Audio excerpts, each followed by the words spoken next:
Come friend, now lend me an ear, for a tale of Victor the Weird. He went on an adventure with he, him, and himself, and also his mighty fine beard. Now gather round, I'll tell you about this mighty beast. He may look as human, as mere as you, friend, but soon your eyes will feast upon this marvelous creature with many body parts. His one shirt may fool you, but what if I told you his chest had 4 red hearts? One mouth but 1,000 voices, one mind and limited choices, 2 handsome dice, 2 handsome dice. The audience rejoices. He's going to play D&D with him, himself, and he. Those are his pronouns, it's really profound. It's time for D&D, featuring Victor and Victor and Victor, and Victor and Victor and Victor, and Victor and Victor and Victor and Victor and Victor and Victor and Victor. One knows who knows how many repeats. So come and sit down in an empty seat. It's time for D&Me.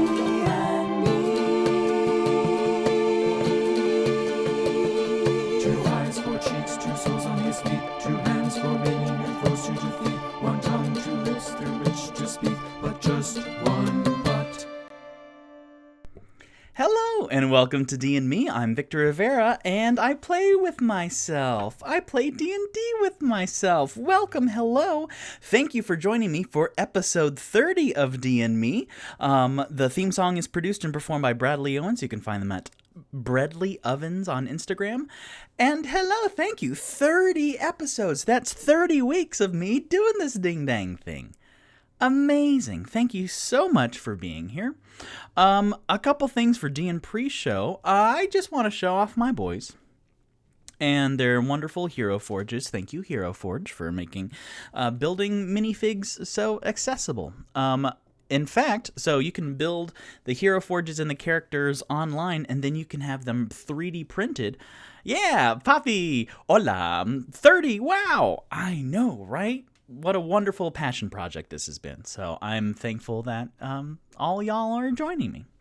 The Hero Forges, you can print them out like on a 3D printer, or you could buy them and then they'll ship the 3D printed models to you. So I just want to, there's a little something special. So I'm going to move some of these around. Let's see. Tipsy. Onyx, you skedaddle for a second. So Tipsy, I had my friend Scott 3D print me my boys. So that's Tipsy in his ski outfit with waddles and a tankard. That's very good. Whoops, wrong one. And then Onyx with his ice anchor. This looks great because that's the best his dreadlocks have ever looked, which is wonderful. And then I've actually never, in all my years of playing, I've never had a Rock figurine. So this is Rock the Half-Orc Wizard. Look at him. He looks so good. With his little cape. Wonderful. And then, finally, last but not least, boop. Nope, wrong one. Doop. When can we play? Are you going to paint them? Painting miniatures is a wonderful hobby that I do want to get into. It's very expensive because you have to buy each one. And I don't have that kind of money yet, but I want to. And then here's Toot Toot. Awesome figurines. Yeah. And these are the winter wear. Toot Toot. So, that's all amazing. Those are my winter Hero Forge boys, and I wanted to show that to you because it is now spring. Hello and welcome. This is Shay 21, the beginning of a new day, and it is now spring. I edited this picture, so this is my picture. This is spring. Pear trees blossoming always means spring to me. So that's exciting. And then I made these little patches of green pop on Photoshop. And here's a green store back here. And then Waterdeep also has some Griffin Cavalier riders. Is that what they're called? So I added a little silhouette of him. because we're getting into a new Griffin Cavalry Riders. Yeah, all right. Oh, dang. Part of the City Guard. So, yeah, we're in spring now, and Shea 21 actually begins the 10-day, which is a 10-day week pretty much, of Fleet's Wake, which is a whole like week-long celebration. So right there, bye-bye. And with that and episode 30, I decided to make like a whole like ordeal. So this is my spring background now. Things are starting to warm up. What else? Oh, where did my boys go? Well, you know what? Let's just throw up some new ones. Bop! These are my boys that I drew so that I can actually print merchandise that doesn't have hero forges on them and feel bad. So look at my boys that I drew. Yesterday was a D&D artistry. I try and do it Tuesdays, and I spent 5 hours streaming where I drew these, I scanned them in, and then I spent 5+ hours photoshopping them all together. Look at them. Here's TFC. Wow! Pointing at Waddles, and that is a good plump rat. Look at that plump rat. I'm gonna color all these later, but I just wanted to show you. And then Onyx. That's a good amount of vertebra in his beard. And then he's got some bone armor, like the jagged femur sticking up, and then a bone armor front. Rock, I wanted more like artistic silhouette, so that's why he comes down to a point, which I think is fun. And then he has a very Benedict Cumberbatch like scarf on him. And then Toot Toot turned out. Look how Toot Toot turned out. He looks buff. He looks like he's a. They all turned out great, and I will color them in, but I just wanted to show y'all that, so now I can like make merchandise. Brute Toot, yeah, baby. So that's good. Let's put them in the banner. Yeah. So this is spring. So this is exciting. Thank you very much for joining me. Let's see. Scott's Hero Forges, check. Retire Hero Forges winter outfits, check. Yeah, and then I was like, oh, I'm going to do spring for 30. And then I kind of looked at my purchase of my the Hero Forges, and I was like, oh, those are all the winter outfits. It's okay. So, yes, spring. My grandpa made a fun little poem. The spring has sprung, the grass is riz, I wonder where the birdies is. So that's spring. And remember, when I started this show, and it was winter in Waterdeep, and it was August in Atlanta. So now it's spring in real life, and then spring in my real game. So that's fun. Two last little bits. One, my new friend Danny bought me some speckled golden cobalt dice, and as is D&Me tradition, if you buy me dice, then I will use them for that show. So look at those gorgeous blue. Rock, back in North Carolina, has a set that is pretty much that, but like speckled purple. So that's lovely. I'm going to add them to the dice that Jen got me. And so that's tonight. So thank you very much, Danny. I love dice. And then I was going to do a bit of D&D research after the fact, where I did briefly, for like 17 seconds, look up elephant communication, where Toot Toot in the last episode used bardic inspiration, but it was like at a low register. And then I kind of blanked out. So it's in my notes. I'll look at it later. But yeah, I had trouble sleeping last night, so I'm only a little bit, I'm tired, so that's my one time I can say it. But after 3 hours of tossing and turning, then at 1:15, then I started alphabetizing spellbook cards, arcane spellbook cards, until 2. So that was a good use of time. But that was my one. And then, let's see, anything else? Thank you for joining us. When can we play? When can we play? Right now. Yeah, all right. D&D recap, episode 27, Blessing and Naming. We, Tipsy took my boys to go see the were-rats down in the Dackward, and they encountered Remy in the alley, and then they had a fight, and they eventually convinced Remy to, like, throw down your guns, in the name of love. I put my hands up. That's a very good song. Do do do do do do. Do, do, do, do, do, do, do, do. Holy cow! And Admiral Blue is here. Hey, let's play! And Dodie or something, the boys look awesome. My chat is popping off, y'all. Wonderful. Well, thank you all so much for coming. I need to look up that song. It'll be part of Toot Toot's ongoing Spotify playlist tomorrow when I rewatch this. But what is it? Is it God's Whisper? No, it's not. It might be Throw Down Your Guns. I don't remember, but pretty much they convinced him to choose a more peaceful option. So then Remy took them to see Cleo and Algernon, his sister and father, in the sewers, and then they had a talk with Cleo and Algernon, and Tipsy, after giving over some food that they bought from, Tipsy bought from the yawning portal, then Tipsy invited the were-rats to stay in the Troll Skull Manor, but Algernon, who is a too proud father, said no, because then he might lose his blessings of his children. But he thanked him for the food and the kindness and generosity so far. And then they all went home, where in front of the fireplace, they had a nice little scene, my boys, of naming. So they named the group. We are victorious.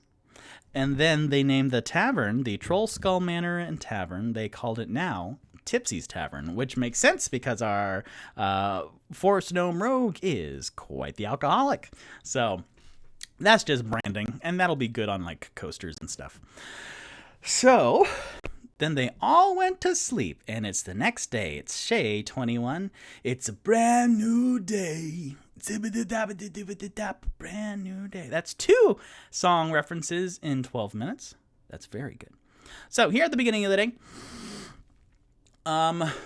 we have Tipsy in his room who wakes up and then is going to finish the last stretch of him reading the Manual of Quickness of Action, where he needs to read 48 hours in 6 days, this book, and then mechanically, then his speed goes up by 2, his dexterity modifier, permanently, and then his max goes up from 20 to 22. So he has only 13 hours left to read, so it'll be a long day for him, but after that he will be a lot more useful on the battlefield.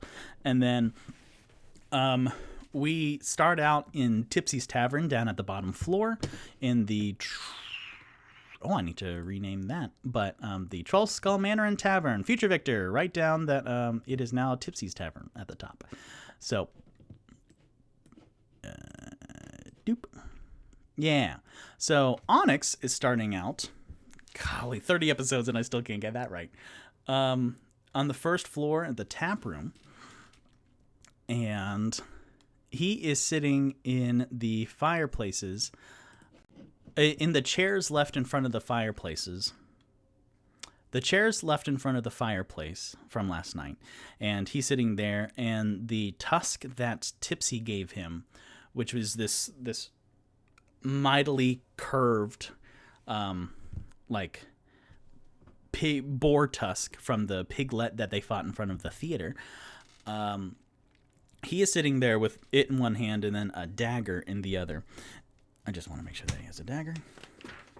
Yeah, he has 2 daggers. So he's carving out the inside, and with every twist of his wrist, then shavings fall down onto the floor, where Leaf, their half-elf ghost for Tipsy's Tavern, is just floating next to him, watching interestedly, but he is having a broom and a dustpan, so every couple shavings that float down to the ground, then you see Leaf just sweeping them up and then stopping and then staring.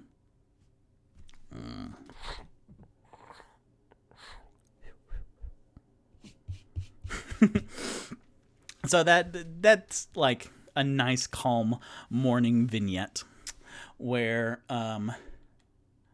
let's see, Rock and Toot Toot both come down. they... Let's see. Everyone's... Okay. Throwing the map back up. Everyone sleeps in the third floor. So Rock and Toot Toot have the master bedroom in the library and study. So they come downstairs passing Tipsy's room, which is the spare room. Does that work stairs-wise? Yes, it does. Wait, does it? The yellow going down. Yeah, it does. So the yellow stairs going down and then the red. So they pass by and then they see the door open and then Tipsy's already at his table with his desk with his face in his hands and this big book in front of him. And we're getting down to like the last sixth of the book. Is that how math works? Let's see. 35 divided by 48. Someone in chat do that math real quick. But so the last chunk of the book, then you see that open and then he flips one page and you just see his back, but you hear him and then he kind of tilts his head a little bit to this magazine that is also on the desk, and then he flips a page of that, and then from back in the hallway then you see as he flips a page then they are some female forms with not a lot of clothes on them. So he goes, and then you hear out in the hallway, and he goes, I just read it for the articles. Do what? Onyx gave me this, what is this publication called? And then Tipsy turns to the front, and then it says Play Witch, and then on the front it has a very buxom tiefling on it, and he goes, oh, well, I found this, and then how's are you going to are you going to stay here reading for the rest of the day? Yeah, I just had this last little bit to finish up, and then I will be useful. Even though yesterday, a lot happened yesterday, huh? It felt like 5 episodes. Episodes 24 to 29 was Shay 20. Woof. I know. We like to take our time and pay attention to the details. Yeah, no kidding. But I have 13 hours of this dumb book to read. And then he looks over at the book instead of the magazine. Okay. So we have... okay. In the chat, thank you, Admiral. 35 divided by 48.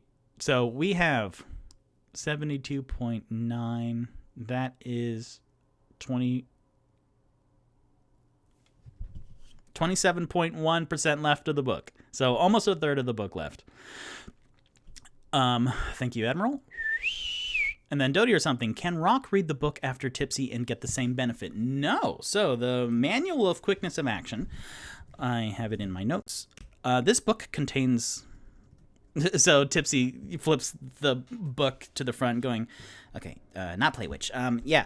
Manual of Quickness of Action. This book contains coordination and balance exercises, and its words are charged with magic. If you spend 48 hours over a period of 6 or fewer days studying the book's contents and practicing its guidelines, your dexterity score increases by 2, as does your maximum for that score. Woot.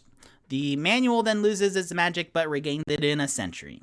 So Rock did ask if I gave the book to him after this, but he'll just read it because he's a freaking dorko. And then Rock is in the hallway going, I'm right here. Oh, wow. You were standing behind Toot Toot. Toot Toot is really big and I'm really small, so like the forced perspective I didn't see. Sorry, Rock. That's okay. Good morning. And then he kind of just chipperly glides down the stairs. And then Toot Toot. Great. So we will see you later. Have fun. Okay, bye. And then Toot Toot leaves, and then Tipsy goes, all right, let's see. What is this pin-up? For the articles! He yells down into the hallway. So then Rock and Toot Toot join downstairs with a, oh, good morning, Leaf. And then Leaf signs, because he knows ASL, which is ASMR sign language. Good morning. And then they're figuring out their day. So let me get back to my notes. I have 23 pages of notes, y'all. For this one, I have many pages of notes over many things. All right. Let's see. So down, because they still don't have a lot of stuff for Tipsy's Tavern, like plates or cups or like even coffee or food. So they need to get that. I have a note that they will eventually get some of that stuff, but oh, okay. Well, they have their own inventory. So Rock is looking around. He looks behind the bar and he gets like 3 mugs out, which are all matched, of course. And one's a tankard and one's like a glass goblet. And then one's like the typical like small wooden barrel with a handle on it. And does Rock have any like morning stuff? Like coffee? Does anyone have any coffee? I don't think so. Health potion? Well, okay. So then Rock, he's just kind of chipper this morning, so he has the 3 glasses out, and then he's looking around the bar. I'm trying to find coffee. I don't think we have coffee. Ooh, let me actually check in the basement downstairs. Well, actually, Leaf, you would know all the inventory here. Do we have coffee? And then Leaf turns around. No. And then he shakes his fist. Well, bother. We'll get something while around. Onyx, how are you this morning? Fine.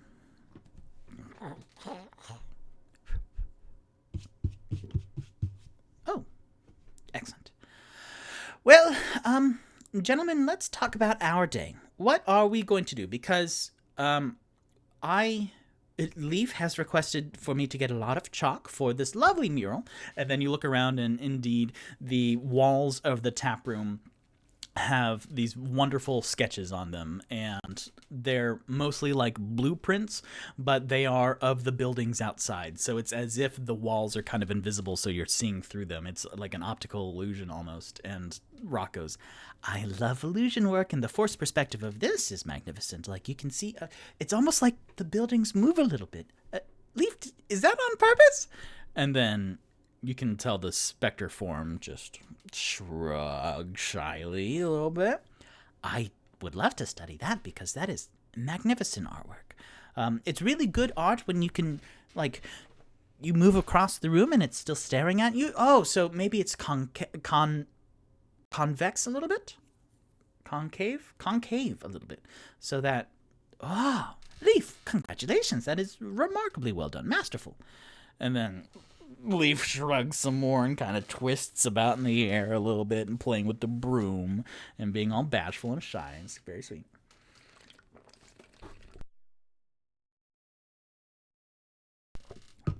So that is something that I might want to do. Holy cow. We have a lot going on in the chat now. Okay. Blue says, we like notes. We also like thrice baked potatoes, which I may make. Ha ha ha. And then Dodie, how are thrice different than twice? Oh, y'all are just chatting it up. Boiled, fry, bake, then the large boiled potato is hollowed, the shell is fried, and the hollowed inside is smashed cream, then placed back inside the fried shell. Lastly covered with cheese and herbs before baking. Wow, drool. Yeah, I know. Reading that out loud. Boy, howdy. So they're going to have that for lunch. And Rock goes, okay, so I will absolutely, if we don't have anything else more dire, then I will go to see Paige, of course, because for the good of the group, the good of Victorious. And then he brightens up with saying the group's new name. And then after that, well, I still have a lot of sealanting left to do to take care of all the rest of the floors. And Leaf, after the chalk that... So, do you want me to seal some of the walls after the chalk? After I get you more chalk? And then Leaf nods. Okay, well, good. That's order of operations. Excellent. And then... Yes, Toot Toot. Well, I don't have any coffee, first of all.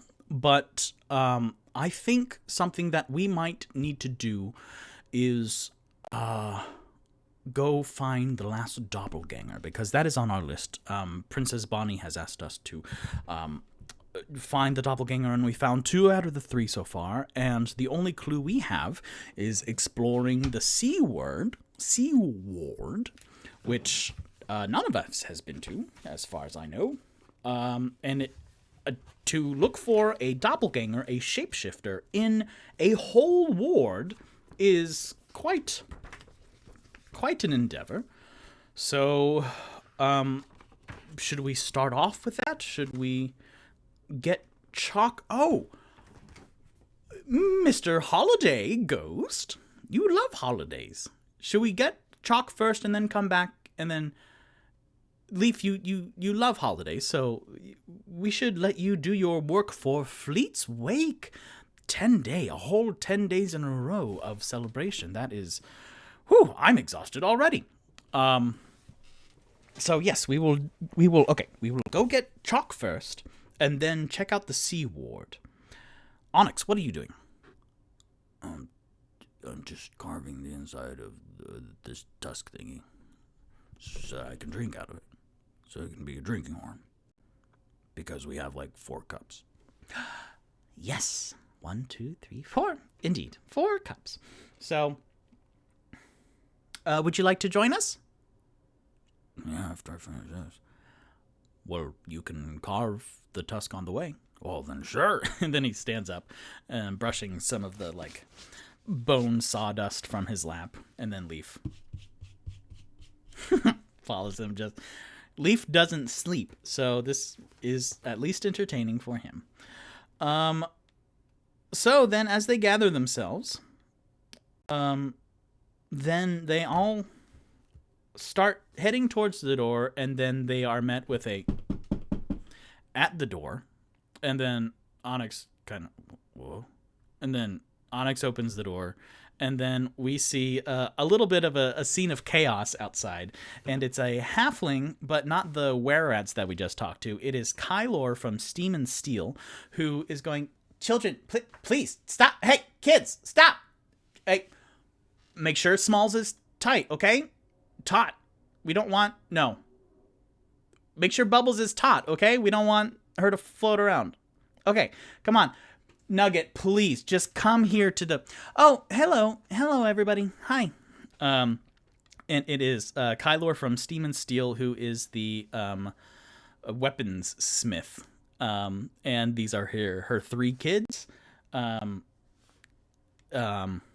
Bubbles, who is like this little babe sucking her thumb in this protective sphere, and kind of hovering above her brother's head is Smalls, who also hovers, but is like a kindergartner just floating around above this maybe 5-6-year-old boy who's like, Mom, Smalls, get down, Mom. Okay, I got up, Mom. And then Kylor's like, kiddos. Oh, the door's open, look. And then they all 3 kind of look over at my 3 boys, who are just, good morning, Kylor, Nugget, Smalls, and Bubbles. Good morning. And then an exasperated Kylor. Hi, Onyx. Bruce wanted to apologize for not having this ready for you last morning, but he did some extra work, and we honestly think it turned out really well. Asher, and then Nugget, who is kind of swatting at his one pestering sister above him. Go, oh yeah, okay, no, I got it. And so then he kind of, while holding onto this balloon that is his babyest sister, then he shrugs off like this satchel on his back, this knapsack, and then kind of opens it, and then he reaches in and pulls out this skull, which is almost completely round except for a hinged jaw, and there is just a giant hole in the middle of it where the gazer eye used to be. So a gazer is half a beholder. It is a grapefruit volleyball sized aberration, and it has one eye in the middle, and then it had 4 short eye stalks, and it kicked my boy's butt down in the sewers, but then Onyx took it as a trophy, and then he gave it over to Steam and Steel to have made, and then Onyx goes, "Oh, good, yeah, gimme. And then he takes it, and then he thump, puts it over his head, and then he looks up at Rock and Toot Toot. Oh my, oh dear. Wow, that is a whole look. You have a matching set, a whole ensemble. And then Onyx, yeah, I look great. Look, bone armor and a bone helmet. That's a gazer. Kunk kunk kunk. I feel great. And then he's just kind of closing his eyes and feeling the moment. And then you hear just the commotion build back up because kids can't do well in silence. So the three are kind of, well, Smalls and Nugget are just kind of pestering each other, and Kylo, oh God. Okay. So I just wanted to drop that off. Figured we'd burn off some of this energy, but that is not the case. So I will see you all later. And then as she turns around, then Toot Toot goes, well, actually, if you don't mind, and so then Toot Toot looks over at Onyx, who's just, his eyes are still closed, and he's just, and then Rock, who's kind of wide-eyed, staring at every moving body, and then up at Toot Toot, and then Toot Toot, Kylo, I would like to speak to you. Rock, can you do something with the kiddos? And then Rock goes, yes, I certainly can try. And then he will go, hello, kiddos. I am Rock the Purple, the half-orc wizard. Do you like magic tricks? And then whoosh, instantly, he has 3 pairs of eyes looking at him, and he goes, oh, what? That worked surprisingly well. Let me see what all I have. Hey, I can erase all of this red ink on my limited resources page because they all had a long rest, so they get all their health back, and then all of their spell slots get regained, and Admiral Blue subscribed. Oh my gosh, thank you so much. Wow, man. Thank you, Admiral. Wow, that's some affirmation right there. Holy cow. Oh boy. And I'm getting recipes in the chat. So Mom says, today I learned. And then Blue says, yeah, I've been in a carb mood. That's my secret, Captain. I'm always in a carb mood. May roast some mushroom, leek, eggplant, and Brussels to go with it. Take my sub, love. Also, screw commercials. I'm here for the D&D. Heck yeah. D&D, baby. And now we're going to do some spells. But I need to erase all this, so. And then, because I have weeks in between games, then some of this is kind of hard to get off because it's been a while. I mean, Rock is going to use a cantrip right now, but I want to get all of this stuff off. Anyways. Boy, howdy. Need a better way to do this.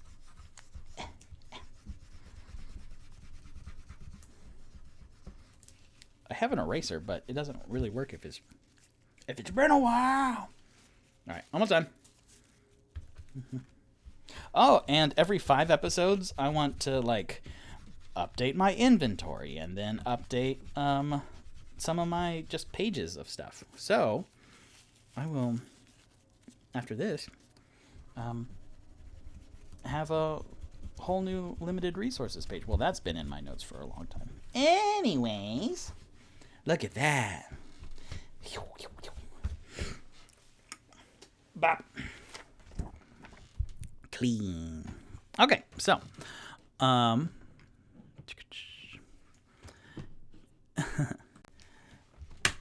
so with improved minor illusion, Rock, I will turn to that page.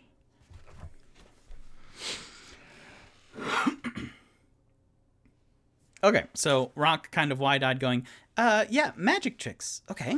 And so then he gets down to their level and holds out his hand. And then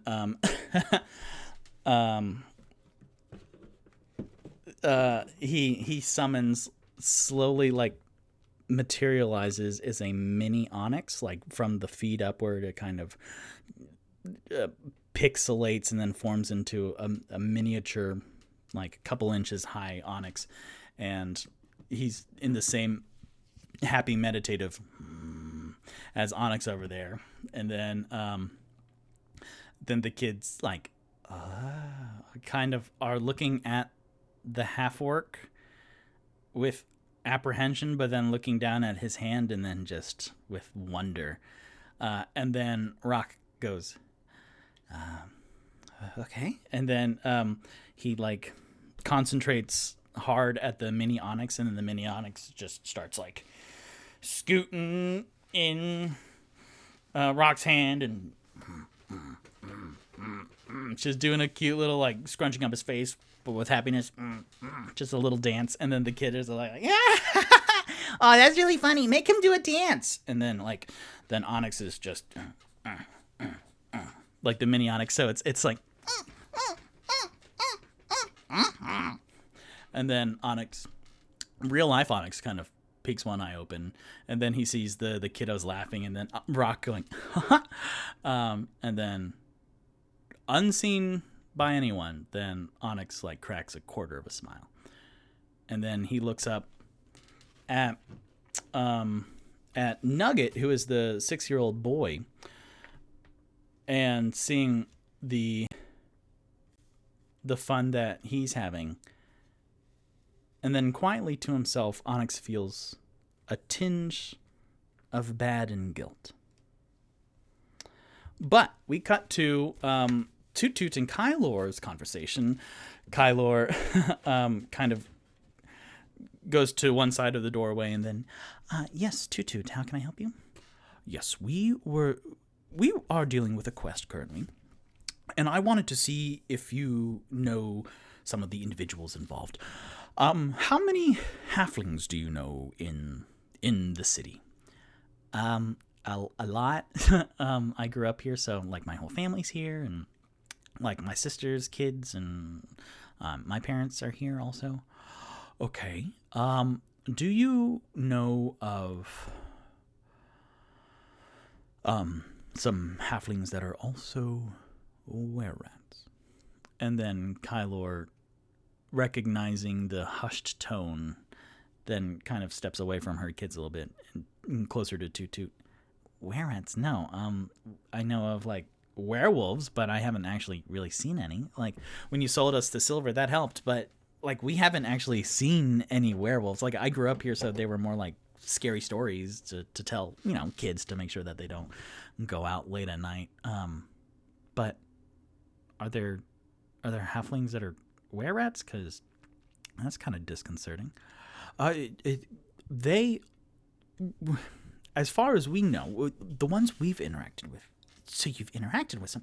Well, they are good. They're just in very unfortunate circumstances. So I wanted to know if you happen to know anything about it specifically, or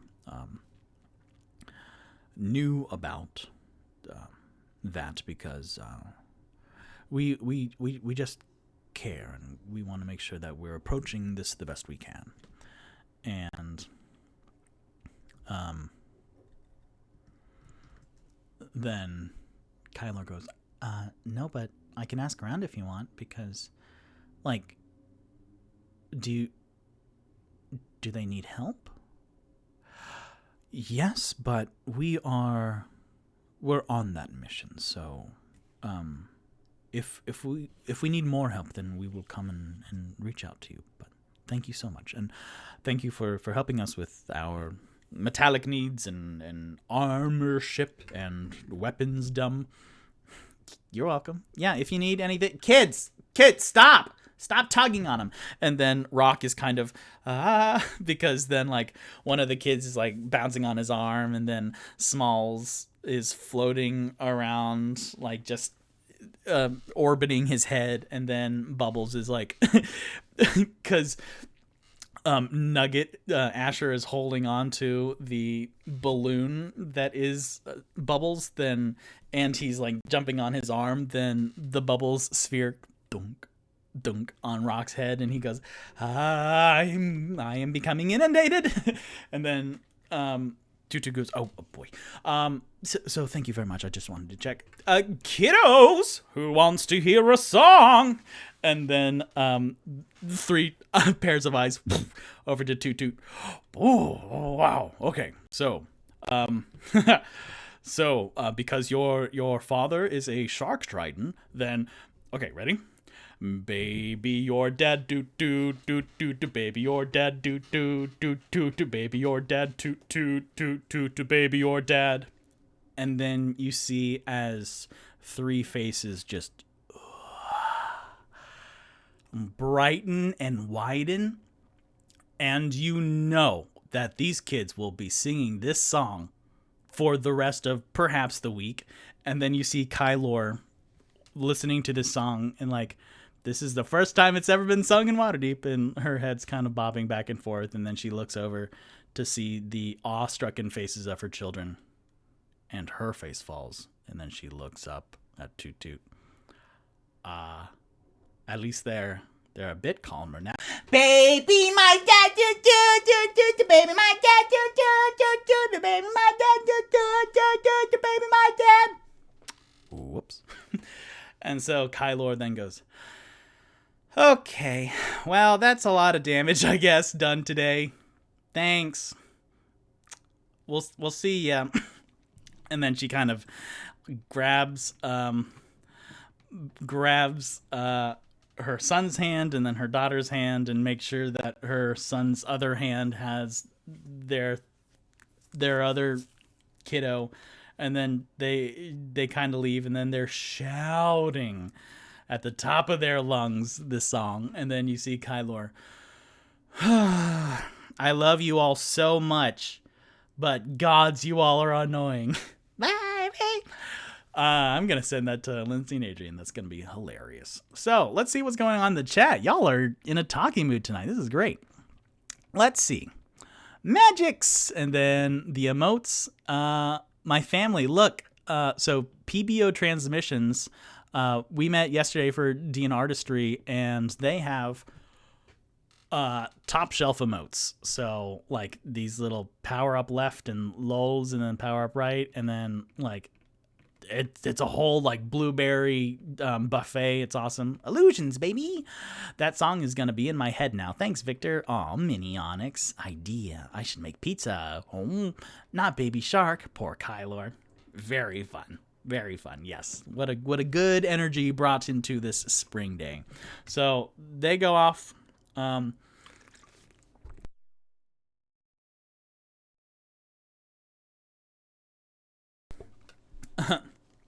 And then let's see. I'm thinking about orders, like how I want. Yeah, great. So then you hear baby my dad going off into the distance, and then you hear upstairs like a scooting of a chair, and then holy gods, and then like a crash of something that breaks, and then you hear like running down the stairs. Then Tipsy comes.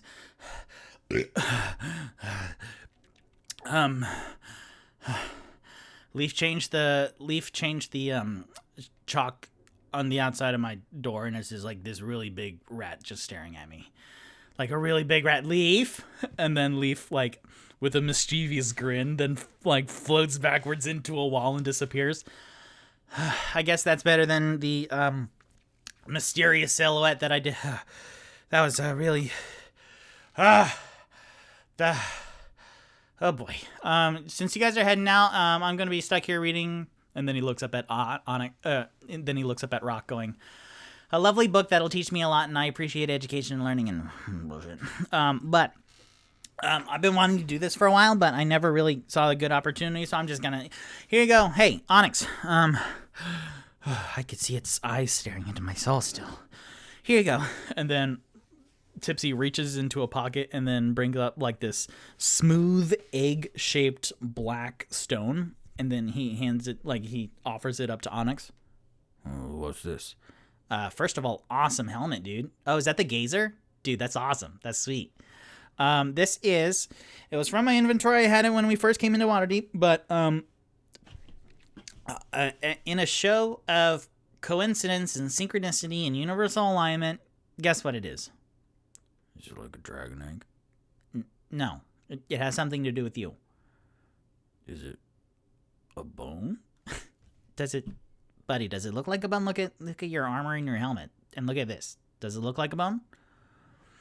No, but I've seen a lot of weird bones. No, it's not a bone. What's your name? Onyx. Okay, and then what is this? A bone? No, dude, this is an onyx. It's an onyx, like, precious gem. So I wanted to give it to you because your name is Onyx.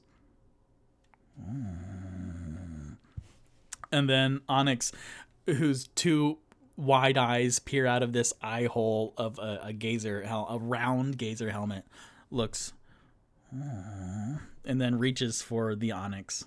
Because I've had in Tipsy's inventory since the beginning Onyx. So I was like, oh, well, shit.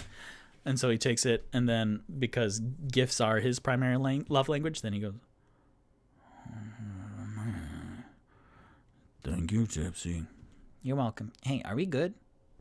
With this, yeah, fuck yeah, we're good. No, but seriously, are we good? And then Onyx lowers his Onyx in his hand. Onyx has Onyx in his hand. That's borderline. That's great. That teeters back and forth. Then Onyx looks at Tipsy. Yes, we're good. Thank you. You're welcome. And then Onyx takes the Onyx. Oh, boy, I didn't think this part through. Then Onyx takes Onyx, and then he kind of puts it into the carving that he was making of the piglet tusk. It kind of fits. Dude, is that a drinking horn? That is fucking sweet also. All right, see you all later, you bunch of nerds. And then Tipsy steps back. We're like walking backwards, and then just two middle fingers up. And then he hits the back wall. Ow. Oh, okay. And then he runs up the stairs, and then you hear, ah, fuck! Because he saw it again. So that's all fun. That's all fun and games. So my three boys then exit out into the spring streets of Waterdeep. How do emote? Asks Dodie or something in the chat. And then Tipsy is so extra. So emotes, Blue, if you could help. So Blue, this is my mom. Dodie or something is my mom. If you could teach her how to emote real quick, because let's see. I got these things. I'm just going to click them all in the deep chat. So if you look at like send a message in chat, and then it has the little, from what I see. So there should be the free ones. Yes, says Blue. There's a little diamond to the right of send a message, for me at least. I think those are bits, where if you get bits, then I get money. And then next to that is a little smiley face. And then I think you click those. Oh, cool. I will check it out. Thanks. I think you click that, and then that's emotes. And then the diamond is bits and the smiley is emotes. Well, there we go. Perfect. If you click emotes, then a Twitch user that's further along in the process than I will have personalized emotes. So we will have D&Me emotes. D&Me emotes. So that is something on my list also of the 30,000 things to do. But yeah, I'm going to have like my boys as their little, when I color them and stuff. So we'll have a whole range of emotes, and then you can like buy more emotes. But yeah, so yeah, Mom, you did Sir Sword. Yeah, so yes, emotes will be coming as soon as I figure out what to do. So that's lovely. Oh boy, that is a good chat tonight. So they go out in the streets. Onyx now has a gazer helmet, which is great. And it's kind of rattling around. Well, it's kind of funny. It'll look like me if I have like a swimming cap on, because his beard's kind of sticking out, his braided beard, and then those have 3 to 5 vertebrae in each strand as hair ties, and then his dreadlocks in the back kind of plump out. So he's looking pretty silly. He looks like a pawn on a chessboard right now with a round head, and then the rest of them. So they are walking towards Bookworm's Treasure, which is the bookstore on the block. And then Rock leads the pack, and then he goes up to the door and then opens it, and you hear the jingle jangle jingle of the bell above. And then he excitedly is kind of standing and looking around excitedly for turning the corner. In one of the aisles is a short, stout bronze dragonborn who is completely covered in this like dark teal patina that comes off like sand from her body as she like pushes her glasses back up her snout. And then you see like these 2 lines dug in the sand, drawn in the sand of her glasses, making their way up the nose. And she goes, "Oh, good morning. Hi, Rock. And then good morning, Toot Toot and Onyx. It's just lovely to see you. How can I help you?" And then Rock goes, "Yes, we are here because we need a lot of chalk." And then she goes, "Oh, Leaf? Yes. Well, I've actually in the back storage area, I've prepared a couple big bags of chalk for exactly that. So, I might need some help in the back." And then Rock goes, "Oh!" He quickly throws up a hand to Toot Toot and Onyx. I'll help her. I volunteer. I volunteer as tribute." And then he kind of follows the jauntily now skipping dragonborn behind the counter and off into a doorway. And then Toot Toot, with a very knowing glance, looks down at Onyx, and then Onyx is What? seeing that Toot Toot's looking at him. "Oh, nothing. Oh, nothing at all. Oh, well, actually, yes, something. So, Onyx," and then Onyx holds up the butt of his piglet tusk. "Onyx. Yes, that is an Onyx as well. Yes, but no, you and Yagra or Tiffany. What was going on there?" Oh, no, we just fell in love or whatever." "Well, Onyx, look at you, a man of the world and of women." Yeah. Yep. Nothing else to add? We're in a bookstore. Onyx, you are just one of the... Do you like your new helmet? Yeah, I love it. Dunk, dunk, dunk, dunk, dunk. It'll keep me safe from stuff. Ooh. Does it like actually add to your armor class? Well, it's a helmet, so it probably should, right? If I wear it all the time. Right?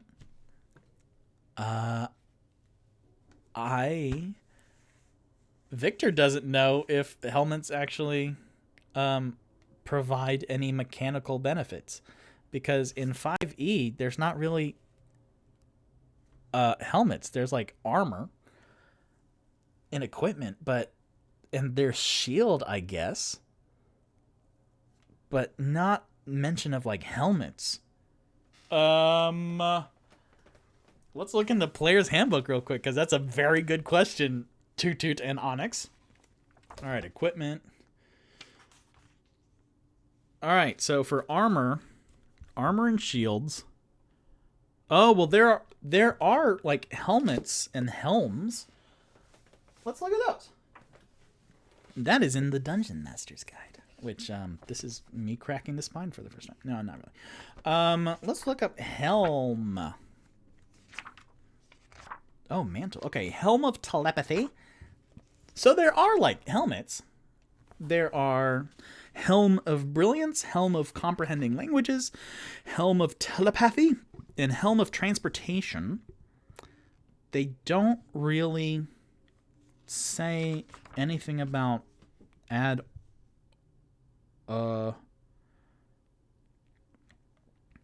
adding any AC, which is armor class. Maybe.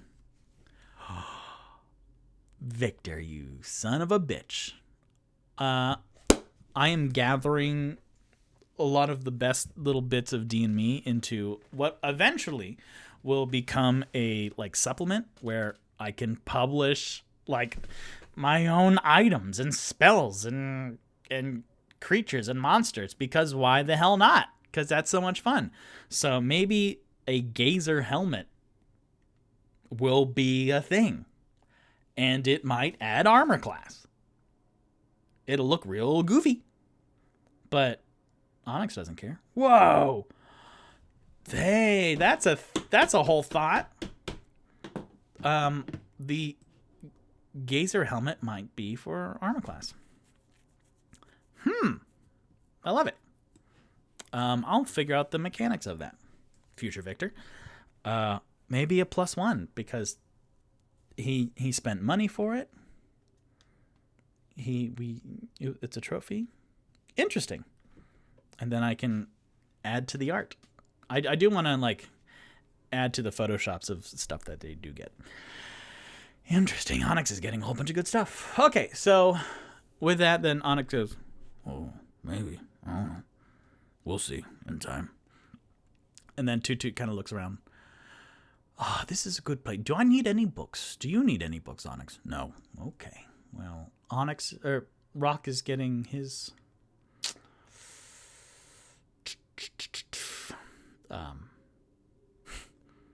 he might be more interested in something other than books in this particular store. But they are taking a while. Then Toot Toot says, and then you hear some giggles in the back room. Good Lord. All right. Onyx. Yeah. I feel like I'm involved in all of the quests and stuff, but I don't have my own personal journey. I need to figure out something for Toot Toot to do. Toot toot to do. Yes, Toot Toot to do.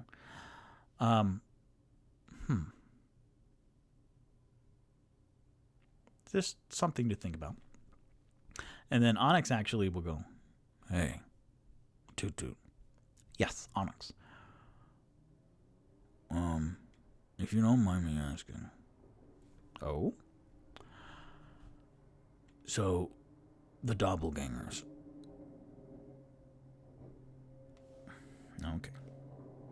All right. That's really loud. So in the chat, Dodie or something Just fell in love or something. Blue says, I would think it should. Then Poppy says, yes, armor class, cool drawings. So, all right, if Poppy says armor class, then I guess it's armor class. Alright, so for the doppelgangers, they said that the Mahouts are coming, and then you didn't like that. Do you know how to fight the Mahouts? Because I want to know how to fight them for the doppelgangers, and just in case. And then Toot Toot's blood runs a little bit cold. Oh, Well, that is actually a good question, Onyx. And I guess I should tell the boys, but since you asked, the Mahouts are, and it's interesting because this very verbose bard is finding his words falling short right now.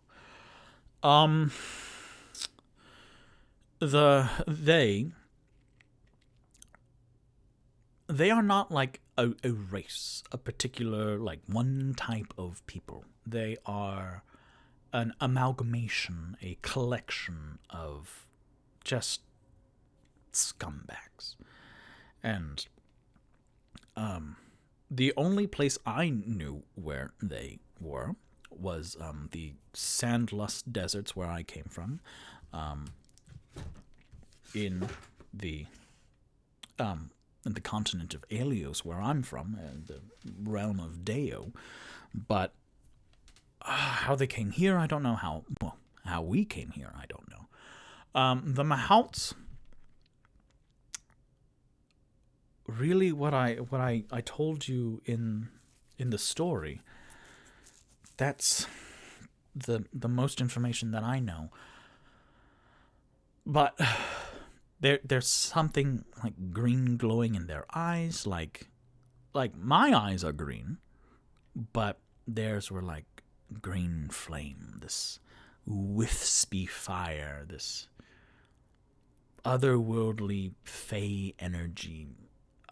Not fey like the fairies that we met, but there was something twisted and necrotic and toxic about them. And from what I've heard, they always seem to know like 2 steps ahead of whatever my herd was trying to do, or they moved in synchronicity, almost unnaturally accurate, and like they had like a hive mind. But I honestly don't really know. But let us hope that we never have to encounter one, because they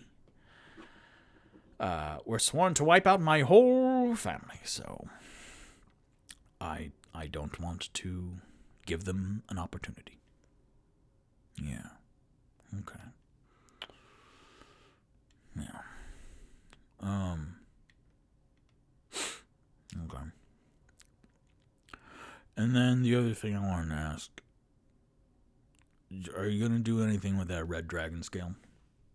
The red dragon scale in my inventory that I bought? Oh, okay. Well, when you word it like that. Well, you have been doing very well. So, we'll see. At the end of today, if you do something awesome, then I may give this to you. And then from Toot's pack, then he pulls out like this big saucer that's like curved, and it is in fact like this red dragon scale that he bought from the old Oxlob shop. And then Onyx is kind of looking at it and almost salivating. But we cut to a wide of Onyx, and he's donned in his bone armor from all the bones that he's gotten in the past 29 episodes, and his gazer helmet, and like his Onyx inside of the tusk. He's got a lot of like inventory and special items. So at this point, maybe Onyx is being a little bit greedy. But then finally, Rock comes out of the back room, and he's kind of subtly not drawing attention to it, but he's brushing his front off of some sand that falls down, kind of like Onyx's bone shavings. And then Paige, who has noticeably less sand on her skin, comes out. Yes, how could we? Oh yes. And then she gets she dips back into that back room, then comes out with bags of chalk. Here you are. And then Rock goes, oh, well, thank you very much for your transaction, for the exchange of material goods. Oh, you horn dogs. Let's see. How much will that be? Okay, so Tipsy paid for the chalk last time. So that was 2 silver and 6 copper. Yeah, I have a whole chart written down of how much they paid for everything. So that's like $26. So let's say that this is like $100. And then Rock comes out and goes, then Paige, with like 3 big bags of chalk, like really big bags of chalk. Then she goes, okay, so that is quite a bit of chalk. That will be 2 gold total. And then Rock goes, oh, yes. Actually, and then he comes up close to Toot, and then like really close. Rock is 5'11", and then Toot is 7'3". So Rock, who feels very comfortable with Toot, comes up and like their chests are almost touching, and then he looks up. Tutu, could you spot me some gold? All the gold I do have eventually seems to have been going to Paige, but I only have 30 gold left, and then some of the smaller coins. And then Tutu goes, you only have 30 gold? I have, like... And then he kind of looks over, and then Onyx isn't really listening. We can't tell.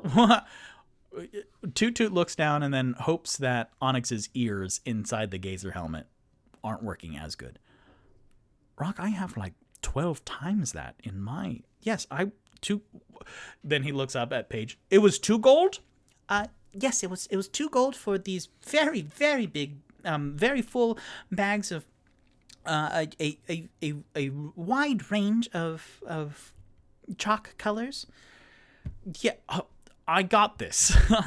This is for Tipsy's Tavern, which is a damn good name. Paige, we named... Oh, Paige. Well, no. Rock, you tell her. And then Rock twists around, and then he goes, we have a name for the group. We are victorious. Pause for effect. That's a very good name. I like it because that already, like, the reputation precedes you of like, oh, well, they are achieving good. That is what I was saying. Yes. So we are victorious, and then our headquarters are the Tipsy's Tavern. Oh, because of Tipsy. Yes, because of Tipsy. Mm-hmm. That's a very clever name, yes. So not Troskull Manor and Tavern, but Tipsy's Tavern. Yes, Tipsy's Tavern. So here is 2 gold, and then he... Well, sleight of hand. Let's roll Danny's new dice. Sleight of hand for Rock. 10 plus 2. And then Toot Toot's sleight of hand. 10. Oh boy. Plus 3. 13, 12, 13. And then Paige. Let's see her perception. Oh! These dice Danny brought over from England. So these are like British dice. So that's why they like roll and they sound really articulate. So what is this? Perception for... Okay. Hot dog. So Paige rolled a 6 plus a 1, so her perception is 7. So even though it's not the smoothest handover, then Toot Toot palms Rock the 2 gold, and then he like swishes it. Paige might have just been like pushing her glasses up, so her hand was in front of her face, and then Rock goes 2 gold. The chalk, please. And then they hand over the gold. Great.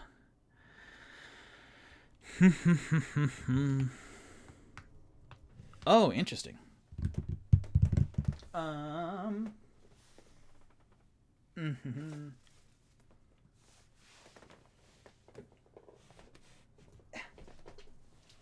Because I'm trying to, like, story-wise, I'm trying to tie up some loose ends and then start some other stuff. So, and then stuff that happened in the past 29 episodes.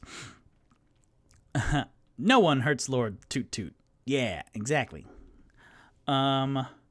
So with that, then they get 3 big bags of chalk, but then Rock, right at the end as they're heading out of Bookworm's Treasure, then he turns around. Oh, Paige, do you happen to speak... I assume that you speak Draconic, correct? Yes, I am a Bronze Dragonborn, so Draconic is exactly one of the languages I speak. Yes, Rock. Perfect. Also, do you happen to speak Sylvan? I know very many languages, so evens is yes, odd is no. 2 is even. Yes, I do. Yes, I, being a proprietor of a bookstore owner, yes, Sylvan is one of the languages I picked up just for light reading because it's intellectual stimulation. And then Rock goes, haha, yes.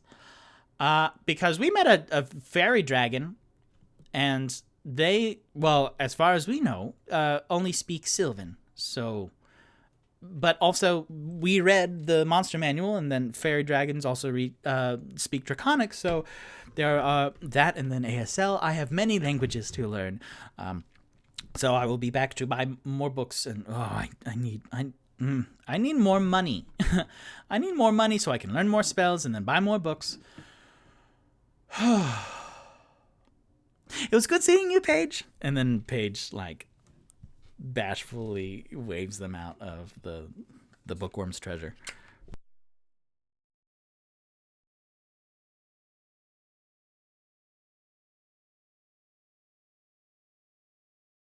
And then as they're leaving, then Toot Toot looks down at Rock. You have a little sand right there. Oh, I do. There we go.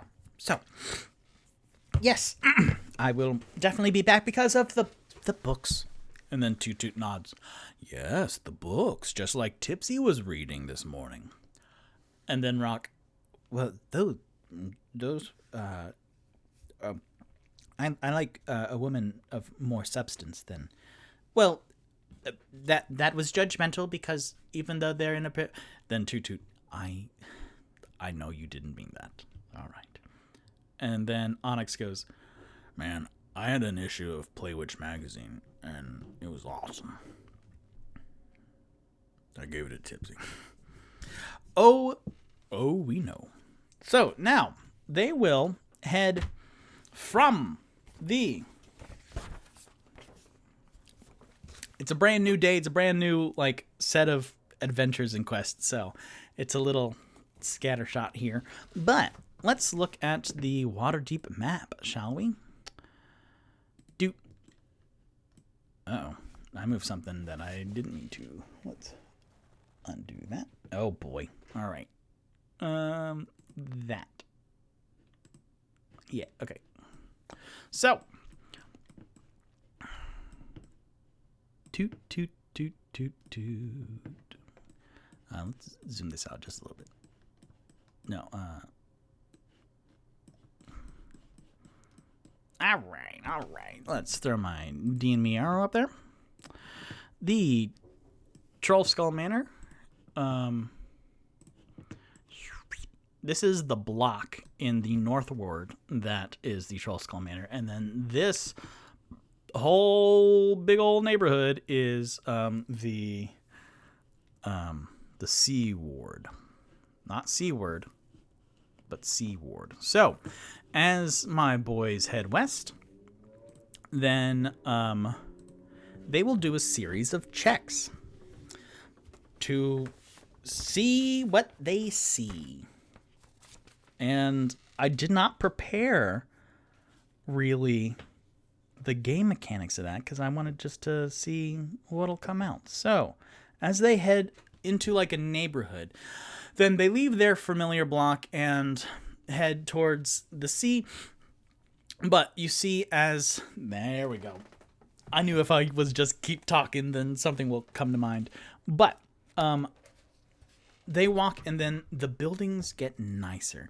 Here in Atlanta, there is very obvious, literal lines of gentrification where you literally passed this one building, and then the buildings on this side are far nicer and in better condition or newer and renovated rather than the older neighborhood that was there. So it's kind of jarring, and that's exactly what they feel as they're walking into the C-word, because the buildings are taller and nicer. Some are made of just this stark marble on the outside, and it has a very Spanish villa feel to it, and Mediterranean, Italian, really big, nice casas. They feel to it.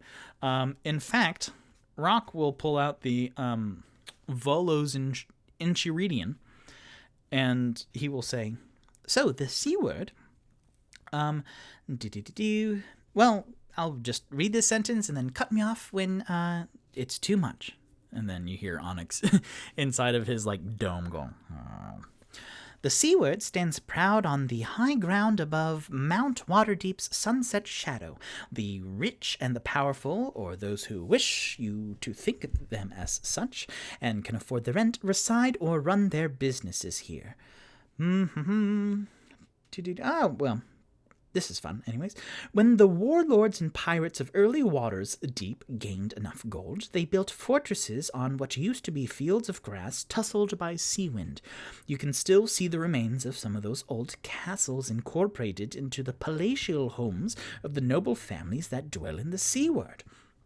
And then he looks around, and sure enough, some buildings are these huge mansions, and then the bottom halves of them are like this old gray stone that are very castle feeling. And as a note, when you breach into the seaward, then you see like this higher concentration, higher numbers and patrol of city watchmen and city guardsmen that are walking around. So Onyx kind of you can feel like him getting tense, not for any real reason, but just doop-a-doo. And there are quite a bit of lovely things to look at. Ooh, that sounds pretty good. And then one of those. Oh, this is fun. And then he points up at some of these banners that are just hanging and fluttering in the sea wind. And when you do walk in, then you do notice like this repetition and pattern of some color schemes and some imagery that you haven't seen in any of the wards so far. Blue and gold are the sea ward's colors in competitions, and the ward's mascot is the sea lion, a fanciful combination of fish and feline. There's a persistent but patently false legend that the famous Lion Gate at the Field of Triumph, which is like this big, huge arena that I read about, is the gaping maw of a sea lion.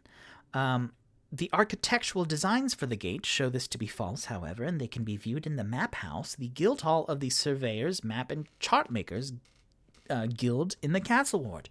Oh, and then Rock goes to list like 7 different places here in the Sea Ward as they walk around. So this is kind of like a touristy, seeing the bright spots. So there are like 7 different buildings of note. Oh, because there's also might be a thing. Let me look at my stuff. Come on, don't do that. Cool. So yeah, they kind of walk around a bit.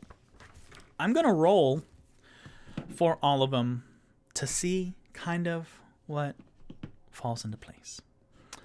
I will roll the bone one that we got last week for Onyx, and then the nice blue one for Toot Toot. Hey, Blue, look at that. Look at that timing. And I'm wearing a shirt.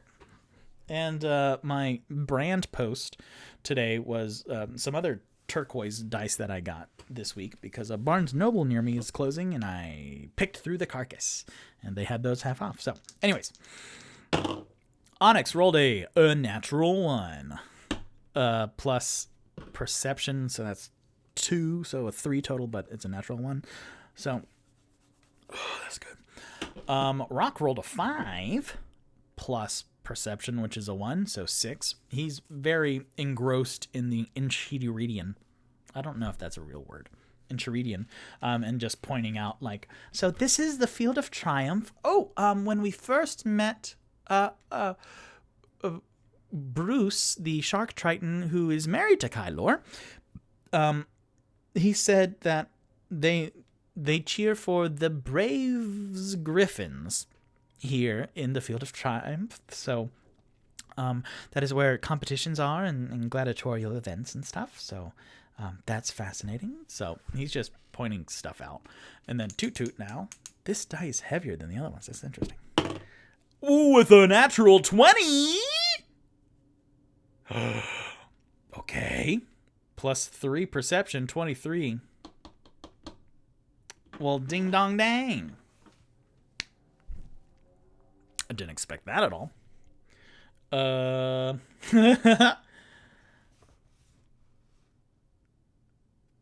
Okay. Wow. So, with a natural 20, balanced out with Onyx's natural 1, though. But as they're walking around, then Toot Toot, who was very observant, Rock is kind of being tour guide at this point, going, this is the House of the Moon. I read falsely that elephants and elephantkin and Loxodon peoples worship the moon. Is that the case? Then Tutu goes, some of that, I mean, individuals may, but overall as a species, that is not the case. Like, of course, there are clerics that do worship the moon and stuff, but not as a general Loxodon trait, which we debunked in D&M research after the fact here on D&Me. So they go around, this is the House of Wonder, this is the Temple of Beauty, this is the Shrines of Nature, Tower of Luck, House of Inspired Hands, House of Heroes. They go up to, well, here, let me freaking bring. So, they're wandering around. Field of Triumph right here. And then, these, yeah, it's fine. Oh, well, okay. So, bink, bink, points of interest. Bink, bink, bink, bink, bink, bink, bink, bink. And they come over to, like, the west gate and they look over this giant wall into this fun sea. And that's fun because also it's the beginning of spring, so you get to see a lot of, like, boats that we haven't seen because either the winter... the winter, like, fog from the ocean blocked it out so much, or there just weren't a lot of boats. But now that it's spring, then life is blossoming. And with a natural 20, what would Toot Toot see?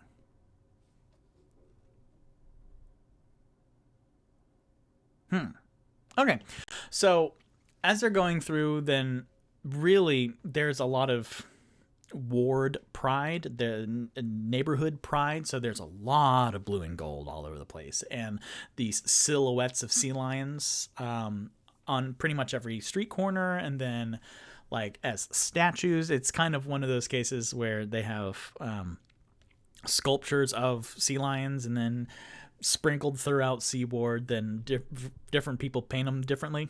You know how that do for, like, cows, I think, in Raleigh, or I think we have some dolphins in Atlanta near the aquarium. But with all this blue and gold, then Toot Toot pattern recognition recognizes that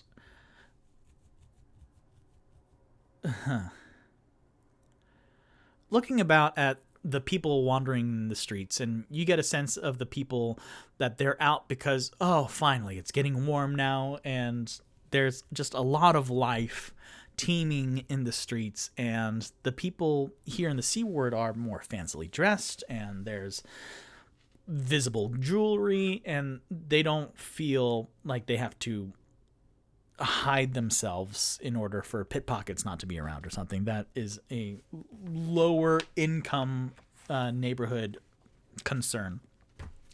But out here, they're kind of flaunting, and it being the first day of spring, then people are showing off a bit, and Toot Toot notices, like, every once in a while, there's this color of green and orange and red and yellow, kind of in that pattern. And he sees it a couple times, and he sees, like, 200-300 people walking in the streets, and he sees just a glimpse of that every once in a while. And it's a very specific order, kind of, and he makes note of it. and he will go, gentlemen, let's actually go this way. And a couple times during Rock's tour, then Toot Toot follows this person in these individuals in the crowd, whoever does wear this color, and then they end up disappearing. And he goes, okay. That's when he does see the people of this color, like wearing clothes of this color, or having kind of like a banner, and then it dips back into the crowd and then disappears. Then they kind of look around suspiciously. Yeah, why not? So then they will roll again. 12 for Onyx plus 2, 14. 11 for Rock plus 1, 12. So 14 and 12. And then Toot Toot with a 13 plus 3, 16. So those are lower numbers overall. Well, higher average, but not as good as a natural 20. So they walk around, and there's just a lot of people out hustling and bustling. So maybe like another 2 hours of walking in the C Ward. Oh man, that might be the name of the title. Episode 30, C Ward. What a silly... Okay, so for Arrested Development, there's a great joke where they named... So the very dysfunctional aristocratic family named their giant yacht the C Ward. And so they were talking about getting the boat ready, and the mom came into earshot, and then they were talking about how the boat is not up to snuff, and like the C Word is really old and can barely do anything. And then the mom goes, I'm right here. So that's man, that might be that's very good. So another 2 hours with those roles, then they're walking around and they see life teeming, and then they it's like 1-ish now. Yeah, that sounds pretty good. So they either stop for lunch or they eat their rations. So let's do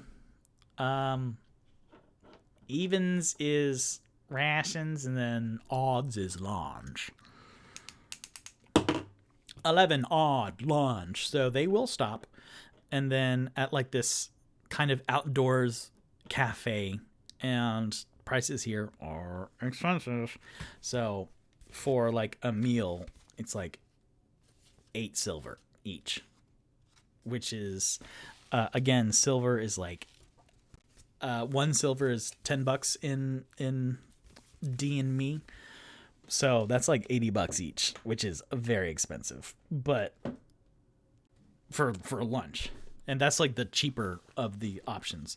So Toot Toot will pick all that up. So Toot Toot paid 2 gold. How much? 2 gold. Yeah, right. For the chalk. Was it 2 gold? Future Victor will remember. I think it was 2 gold. Yeah, 2 gold. And then 8 silver times 3. That's 24.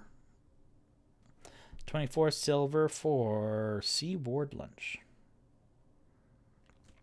So they sit down in a like outdoor cafe, and then Toot Toot, who in one episode used his trunk to pick up a tiny like cup of espresso and drink it, and then in the last episode the trunk wrapped around a bottle of wine and like chugged it. So in this, he just has like a nice glass of ice water with a little lime in it, sparkling, because ding dong, $80 for lunch. Yeah, and it's, if you imagine, we did this for DNR history yesterday, but like Toot Toot has a very like white shirt and is kind of open, and he has sunglasses, and it's kind of that very fancy visual with white sparkling seltzer water and lime and a little umbrella in it or whatever. So it is 8:30. I'm going to take an intermission so I can use the restroom, but we'll see what happens in this outdoor cafe as soon as I come up with something. When I come back, okay. Blue, you haven't seen any of my intermissions yet, so I have my theatrical reel, which is like my TV and movies and voiceover reel. That's one option, or my commercial reel, or my old theatrical, which is TV and movies, and then my motion capture reel. So 3 options so far, or the theme song again. Well, not the theme song because that's just a minute. So, Blue, if you're still with us, TV and movies and voiceover, or commercial, or TV, movies, and motion capture. Let's see how many hundreds of people are watching. Seaward. That's very funny. 4 viewers. Hot dog. All right.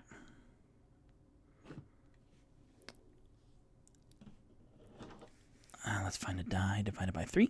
Divisible by 3. So, 1 is new theatrical and voiceover. 2 is commercial. 3 is old theatrical and mocap. 4. Well, that's new theatrical and voiceover. All right. I mean, I hate to bring it up because you're upset and all, but why exactly are we going to cut up a bloodstained carpet? Is somebody we know the pot calling the kettle black? It wasn't doing anybody any good 6 feet under the ground. And don't think I didn't consult Savini about the specifics. It is his baby. He gave me detailed instructions on how to remove a few of the Rice Krispies, and you don't really want to hear that. Of course not! Well, yeah, actually. He donated his remains to science fiction. Don't think I'll ever forget it. Great. Just so you guys know, there's no group sex. Okay, fine, group sex. Whoa. Yeah, that's how we made these cool little peace thingies. Civil War general, you must know how to fight? Sure. Poverty, sexism, social injustice. There's only one thing we can do. Group sex. Right? No. We'll fight then. I am looking for, Brian, he's not here today. Sorry, we can't give that out. You could leave him a note. I think he works again next week.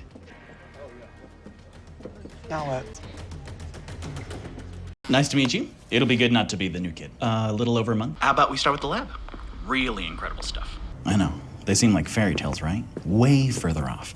I was shocked to find out how far along they were, too. Phase 1, it was tiny, 30. Yeah, it's no way to do large science, but for the company's purposes, I guess it was fine. I mean, they already knew the drug worked. I don't know. I'm new here, too, remember? Nobody tells me anything I don't need to know. Here is the break room. Best snacks in the building. Jack, looking for you, actually. What are you doing on my computer, Jack? I don't have access to any archival stuff. Plus, it wouldn't be on this computer. I mean, the server? Probably need to go through HR to... I was just needing to finish this round. get out. Of course. Well, here's the conquering hero back from the wars. How was it? You look like you went pretty hard. Really leaning into the Vegas thing, huh? Well, pound some coffee, my man. Max has called us all into the bullpen. He just got in. Big announcement, looks like. Shit's moving, man. Now. See you in there. You need me? Holy shit. What happened? From shut-eye? Yeah, his pupils look normal. Where'd he hit? No blood. He'll probably have a crick in his neck from the way you had him lying. For what? His headache? Jack! Jack! Wait, Jack! Fine. Are we gonna talk about my department? Jesus. Max, Thank you so much, Evan. You're welcome. His pulse is a little high. How you feeling, Jack? Cassandra? Yes? You can all go to hell. I was so involved in listening. I was like, whoa. And then I was like, oh, wait, it's done. Fun note about that for tomorrow's Monsters. The handsome face in the poster is John Boyega of Star Wars. So the fact that I can go, hey, so you're back from the wars? I said that's the John Boyega. That's awesome. So welcome back, my nose itches.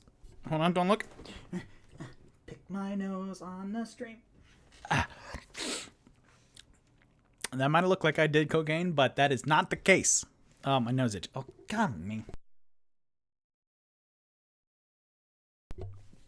Okay, that definitely looked like I did cocaine. So that is, I do not do drugs on this show, or in general. No. So, I came up with something cool in the restroom. That didn't sound good either. We're gonna edit all that in the podcast. So, I Yes, so I'm going to roll for this. And I have a number in my head. Oh, it just met it. So I was like, okay. So normally I do like as long as it's better than a 4. Then I was like, okay, if it's 16 or lower, then it happens. And ladies and gentlemen and adventurers, we got a 16. So then they're out in this Parisian cafe, and Toot Toot is kind of keeping an eye out for that color scheme, the green, orange, white, or yellow and red. But then every once in a while, then his eyes just fluttered to just the multitudes of people walking around.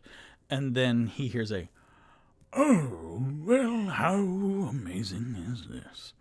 And then, much to Rock's chagrin, Rock turns and sees up, taking his sweet old man time, is Volo Thamgedarm. And he's walking with a cane and a little bit of a limp. "Oh, hello." And let's see if Volo remembers them, like their names. 7. Nope. "Oh, hello. It is good to see you gentlemen again, may I?" And then he gestures to one side of the table that could be empty. And then Toot Toot kind of flashes a glance over at Rock and Rock. And then Toot Toot goes, "Well, just for a very short while. Unfortunately, we are quite busy. We have a mission that we are here for." "Oh, marvelous." As Volo scoots back the wire-framed patio furniture, and he sits in it. "Oh, it's a good day to be out and about. How are you, gentlemen? It's been quite some time since I've seen you last." Yes, "Volo." Then he looks over at Rock. "Thamp?" "It has. How is Floon doing?" "Oh, I see him, so that's better than the previous circumstance where I did not see him for a while, hence me recruiting the fine you lot." "Yes." "Very eloquent." And then a little bit of a lull. And Rock, you can tell, is kind of leaned back in his chair a little bit, looking at Volo. And his fingers like tapping on the table just slightly.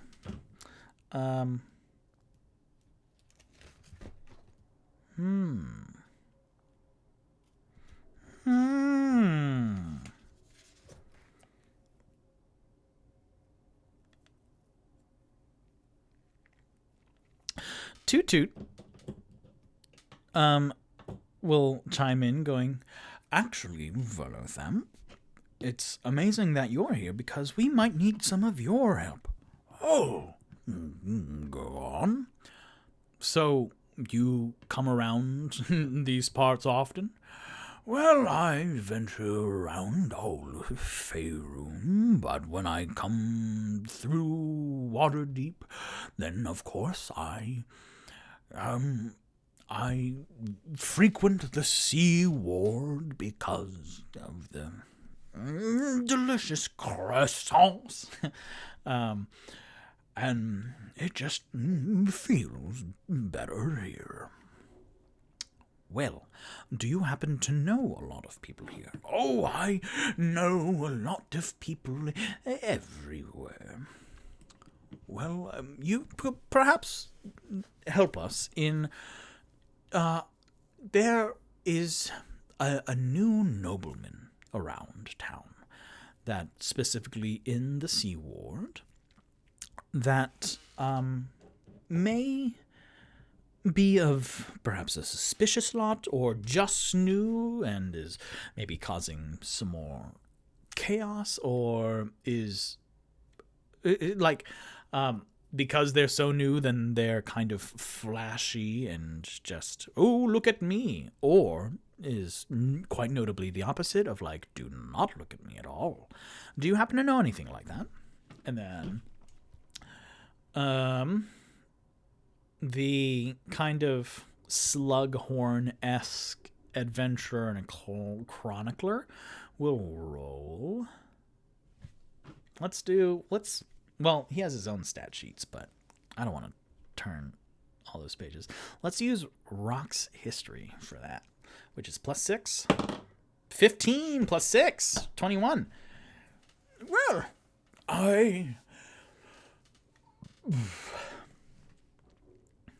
there are quite a few individuals that are more notable than the old standbys here.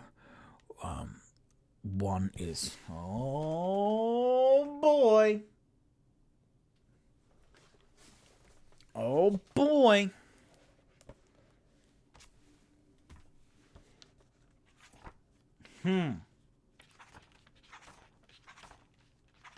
Lots of opportunity for stuff here, folks.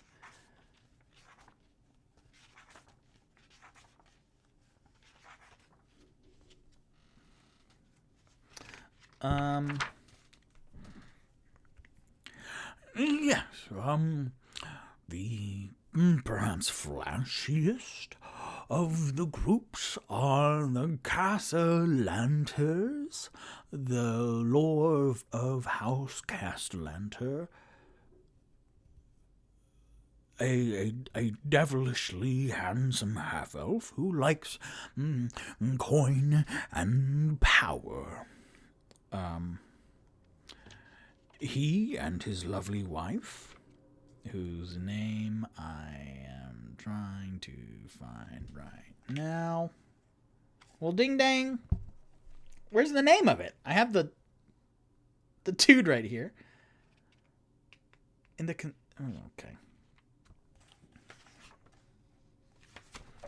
Hold, please. This is me weaving in something that I had no. Okay, here we go. Yum, yum, yum, yum, yum. Okay. Lady Amelia Castlantern and Lord Victoro. That is not me just primming myself up. Literally, Lord Victoro Castlantern is one of the noblemen in here. So, Amelia, Ammalia, and then Victor O. Them, and then some of their friends, the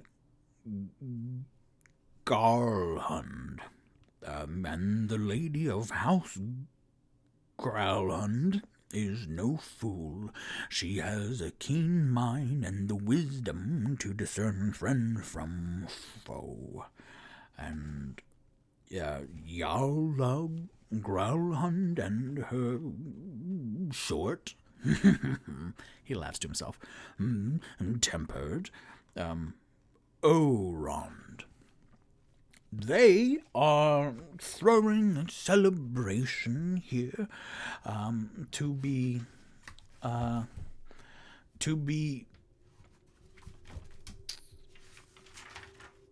celebrate. Well, what's another word for celebrating? Because they just said celebration. Quick, with the loud car, I will think of something.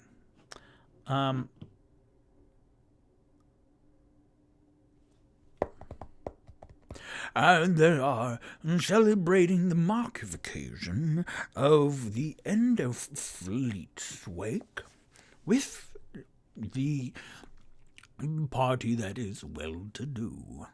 So they are the talk of the town lately, and they are loving the attention. So that's the Growlhund and the Castlantern.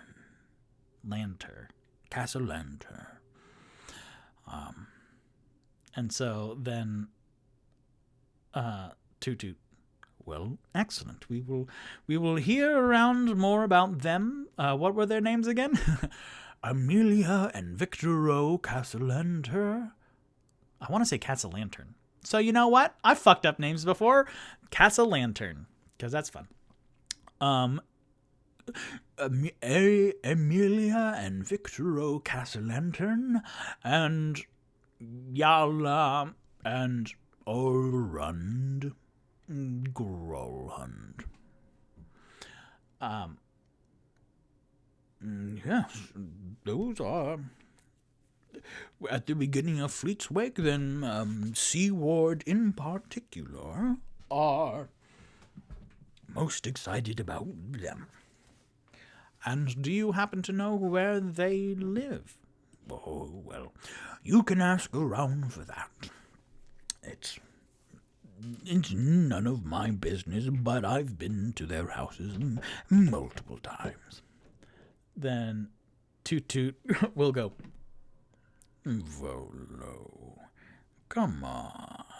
And then he will roll Persuasion, which he's very good at, +8 Charisma, which he never really uses. But that's a 4. So 4 + 8, that's a 12. Then Volo goes, no, I said my bit. No. And then Volo, I believe he has a +8 fucking Persuasion also. Let me look at that book. This is fascinating because this is not going... I didn't have any expectations for this episode. I prepared for this episode probably the least amount. So I've been going through my notes to see what comes out. And this is excellent. Volo has a +7 Persuasion. So, interesting. So, Volo goes, oh, no. And then he looks up, you, my boy, at Rock, who was dreading this. Wasn't I supposed to do something for you? And then Rock goes, he looks over at Onyx, who is still, like, he has maybe, like, half a salmon in his mouth. And it's like the way the hole is right now, the hole is like out here, so it kind of slid down his head a little bit, so you can barely see any eyes. Like the eyes are in darkness, half covered, and then you see this half a fish dangling out from underneath the bushy white mustache. And then he looks over at Toot Toot, who, like, from out of Volo Thamp's periphery, then Toot Toot does like an apologetic, like, I'm sorry, I'm trying to get him out of here. Like wide eyes and the eyebrows scrunched together. Then Rock goes, no, I think we have everything we need. Thank you very much. No. I remember you wanted me to help you with, what was it? Journaling, chronicling. No, I have found a mentor, well, potentially new person of interest, who is not quite as busy as you are. Oh, well, I just came back from a thrilling adventure. Well, you wanted help with illusions because of one of my books that I wrote.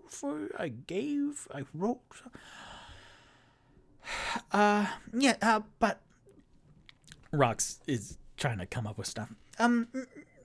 Yes, but that was a while ago, and I have learned so much since then, so I don't want to cause you any, I don't want to, inconvenience you at all. No. My schedule is clear now, so,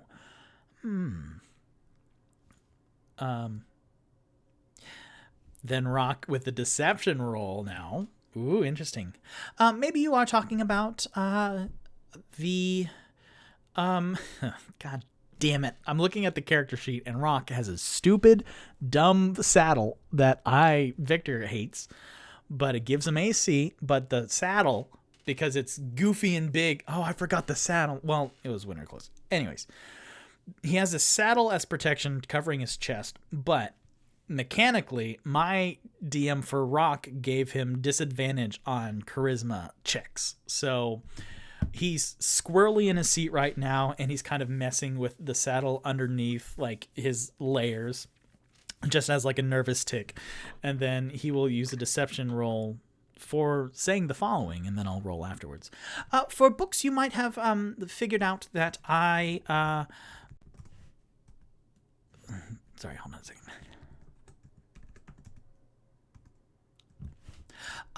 For books, you might have been thinking about the Bookworm's Treasure, which is a bookstore that was near the Trollskull Manor, which you gave us. So that's an 11, which isn't great. 11 plus 1, deception. Yeah, so 12 isn't great. And then a 5 plus 1, a 6. Then Volo goes, No. Even though for Bookworm's Treasure, I do have editions of every book I've written there, which I've written, let's see, there it is Volo's Guide, Volo's Guide to Waterdeep, Volo's Guide to the North, Volo's Guide to the Sword Coast, Volo's Guide to Cormyr, Volo's Guide to the Dale Lands, Volo's Guide to All Things Magical, Volo's Guide to Baldur's Gate 2, Volo's Guide to Monsters, The New Adventures of Volo. Which, as a fun little side note, literally all of those that I just listed are actual publications of real-life books in real life. So Forgotten Realms have made all of those books. So I wanted to sneak it into D&Me somehow, and that was the perfect opportunity. And for the editions in Bookworm's Treasure, I signed every copy. And then Rock then remembered what Volo signed in his copy of Volo's Guide to Monsters, which was... Let me look that up because that's important.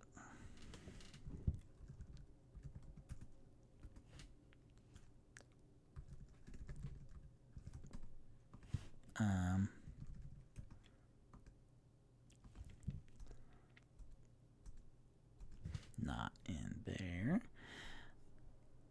I remember the gist of it, but I want to say the wording. Okay, are you just being obnoxious now?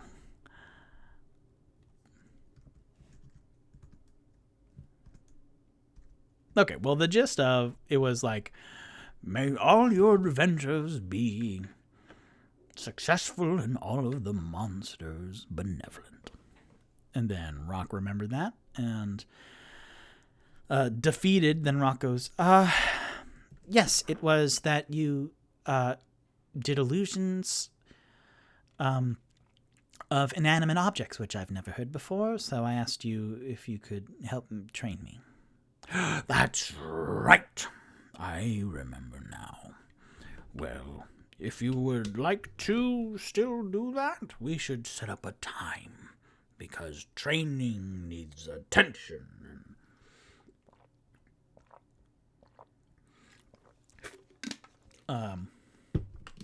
Then Volo drinks some water. And then he goes, Who was this other person you mentioned? Another trainer? Oh, well, it as part of illusion also, then I'm meeting someone, evens yes, odds no. 10 is even. At the theater, and they are teaching me, stagecraft and theatricality and makeup and set design and the illusions of the mind for theater in the mind. And then Volo, oh, I love the theater. Of course you do. Well, we should meet there. We will meet at the theater. I heard they have a new play going up that is just Smashing. So, we will meet at the theater after or perhaps before the show. And then Rock just... okay. And then Volo scoots the chair back and stands up. Well, gentlemen, it was a pleasure. He looks down at Onyx, sucking the last of the salmon in. And I will see you later and enjoy the C word. And then he starts hobbling off. And then as he gets pretty far away, then you see Rock just like lean forward, exasperated. And then feeling a giant Loxodon hand on his back. Thump, thump, thump. I'm sorry, Rock. I tried to get him out of here as quickly as I could. No, it's fine. He has a way of just getting to you and through to you. But Toot Toot, I do not like the man, but I am morbidly interested to see how he turns into inanimate objects. That doesn't make any sense. I don't know of any magic in any of my resources for that, and maybe I can stand him for just one training, and then I will have a new spell. Oh, I need money. I have so little money. And then Toot Toot, Rock. Hey, Rock. And then he kind of puts Toot Toot puts his giant meaty Loxodon hands and straightens Rock's face out to look at his. Rock, we are victorious. If you need money, I have money to help you. Hell, I will finance so many spells for you because you are good at spells. You are gorgeous. Poppy, that was for you. Boop. So then Rock kind of tries to look away, and then Toot Toot straightens his face back up. No, listen. Rock the purple, half-orc wizard, you are talented and gifted and worthy, and you deserve more than that, old creep. Seriously, your talent and expertise in the arcane arts is immeasurable. No one I know can do it. Hell, I know some goofy stuff, spells slinging, but you have a craft about you. And you use your magic to de-escalate and to diffuse and to distract. And from personal experience, I live my life not to do violence, and I can see the same in you. So, really a noble endeavor. And then Toot Toot touches, pokes Rock's chest. And a damned good heart, all right? And then Rock, yes, well, but... all right? You are a good man. Well, Rock, please say it. I am a good man. Damn straight. Onyx, What? isn't Rock a good man? Yeah, he's a great man. Hey. Dunk, dunk, dunk, dunk, dunk. And then Rock and Toot Toot share this guy kind of look, but warmly. And then Toot Toot goes, All right. Let us explore the C word one last time. I do not like the name of that. Let's come up with a better name. You and I. And this little guy here. and then both of them look down at Onyx, and then Onyx, then he looks down.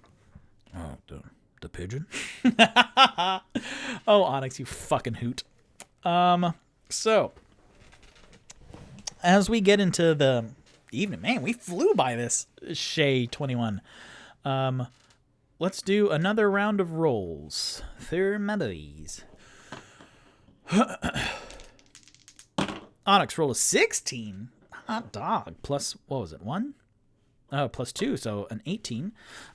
Rock, who is more chewing over Toot Toot's words, a 9 plus a 1, so that's 10.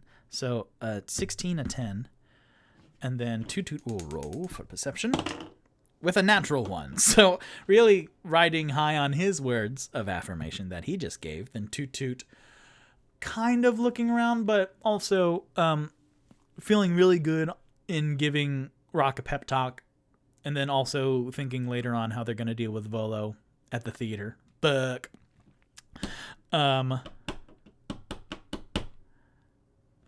So yeah, that's a natural 1. But Onyx is looking out kind of with an 18.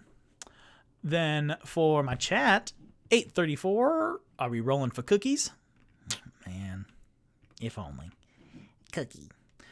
Ha ha ha, we are dying over here. Thanks for the reference. Victor, you are gorgeous. Which is great.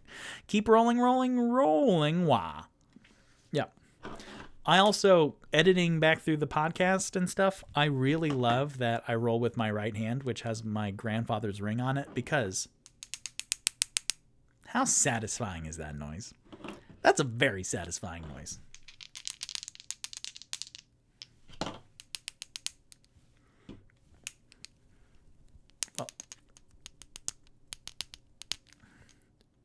I was trying to make it look like a thing, but it doesn't really with the angle. Anyways, that's me. I'm not going to even say it. So with an 18, Onyx is highest. So they're walking around kind of, and it's, wow, we flew through this day. I did want to have Fleet's Wake kind of go by fast, because I have plans, but I didn't want to force it, like episode 11, which I think is my worst episode, and I'm dreading going back through the podcast. But the fact that it's happening naturally,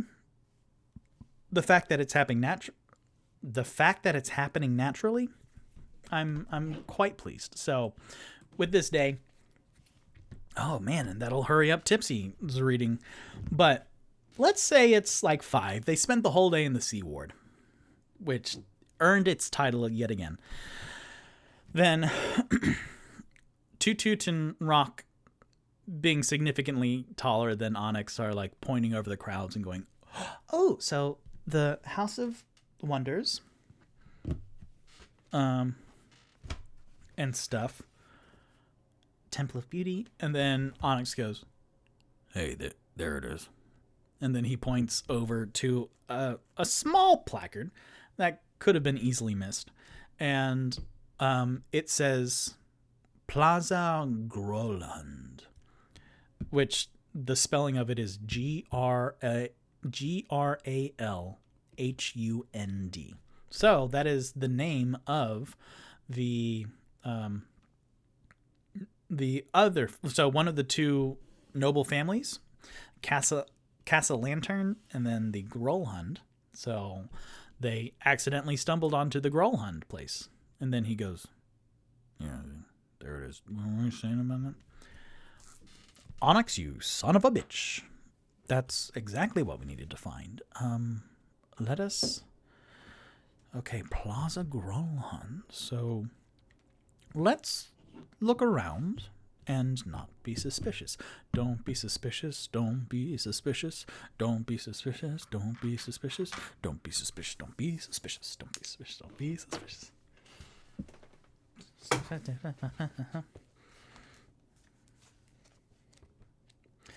Literally, I didn't. This is fabulous. All right. What ding dong page was it, y'all?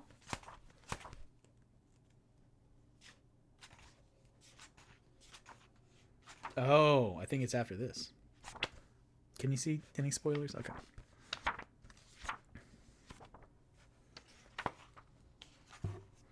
Golly.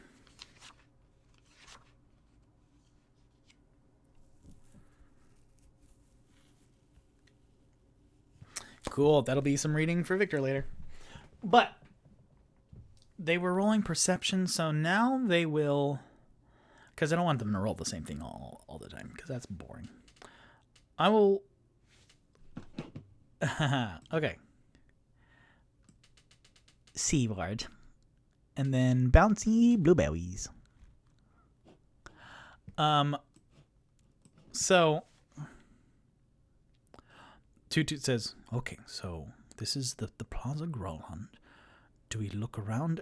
I can already see that it's kind of heavily guarded around the perimeter. And sure enough, around this high fence, then you see noticeably a couple guards, kind of one at each station, watching and looking around, and they have some weapons clearly displayed as a deterrent.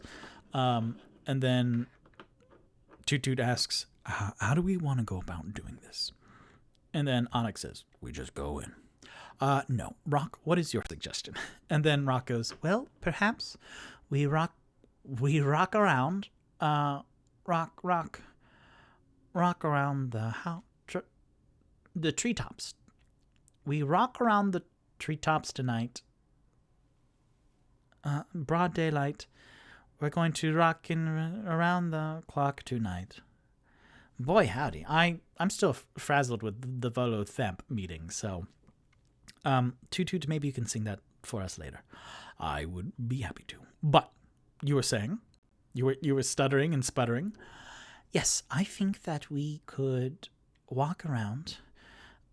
Maybe Toot Toot, you stay here, and then me and Onyx could split off and then meet in the back. And then Toot Toot, you being quite observant, you could make a loud ruckus or bird call or signal to notify that the gig is up and that Onyx and I should come back with haste. That's quite adventurous. I like it. So, yes, I will stay here, and then you and Onyx could go. Oh, Onyx is already going. And then Onyx, just trudging along. So, Onyx and Rock will roll investigation, I want to say, just to get a sense of the place. Yeah. Those are not good numbers. Onyx rolled a 9 plus a 1, 10 total. Rock rolled a 4 plus a 6 total, so a 10. So did they both roll 10? Yeah, I guess so. Cool. They both rolled 10, which is just average. So they're keeping pace, standing far enough from the high gate to not draw suspicion. But they kind of meet in the back, and then Toot Toot will roll to see if anything's hinky punk. 13.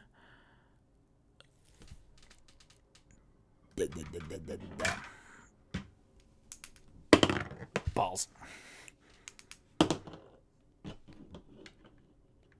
So Toot Toot is looking out, and he's keeping an eye on the armed guards, and nothing seems out of place. Let's just roll a performance check just because it's a very good number for Toot Toot, just to see how well he pulls off not really.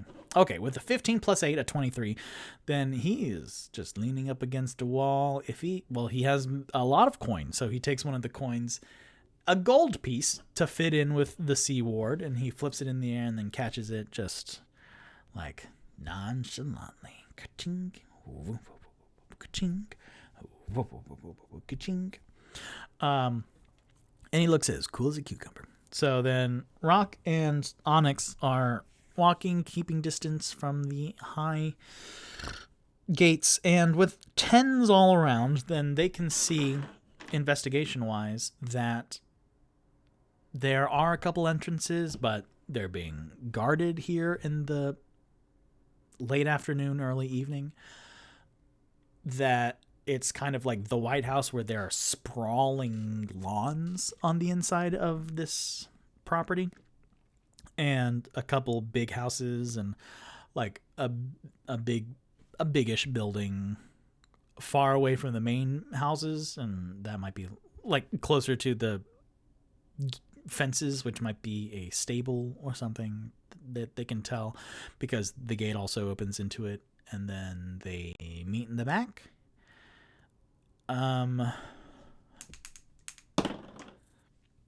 A 6 even, yes. Then watching both Onyx and Rock turn corners and then meet in the middle, then a guard kind of at the fence is very aware that they're both there and is staring at them.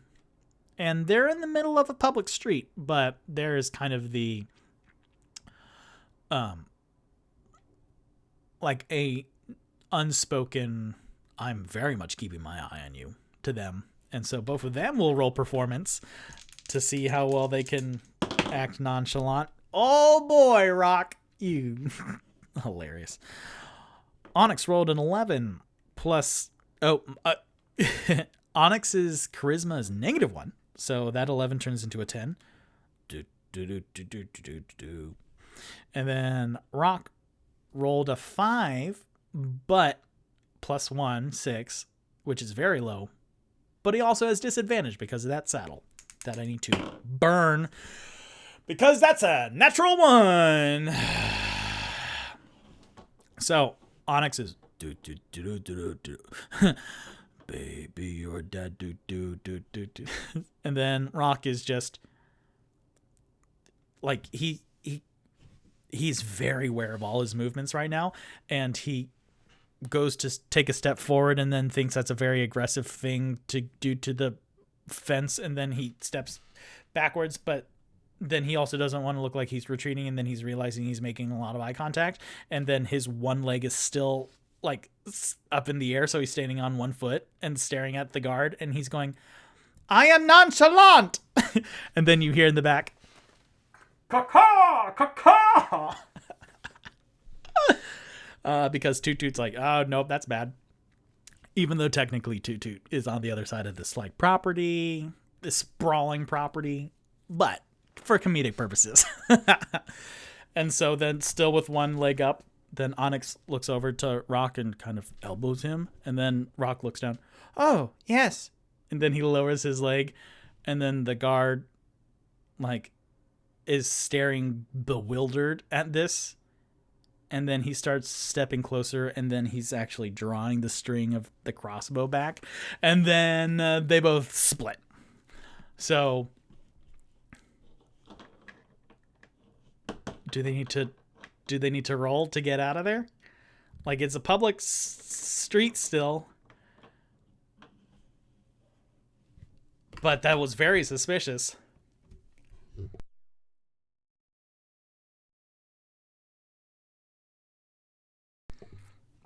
Oh my. I don't know. Dodie or something says, that was 3 different Rock songs. Rock Around the Clock, Rockin' Robin, and Rockin' Around the Christmas Tree. That's so funny. Yeah, I was having a hard time doing it in my head. I was like, wait, I thought it was Rockin' Around the Clock, didn't I? But then, yeah, that's so funny. I killed 3 rocks with 1 stone. Wait. So, do they need to roll to run out of there? Yeah, let's do it. And then if they roll absolute shit, then they're gonna get hit with a crossbow. Crossbow bolt. Oh my god, these dice are just not wanting to do good things today. Onyx rolled a 7. Rock rolled a 9. What would this be? Athletics just to peel ass out of there? That's not what the phrase is. Onyx rolled a 7 plus a 6 athletics, so that's 13. Rock rolled a 9 plus 0 athletics. And let's roll for the guard. Let's get a new die.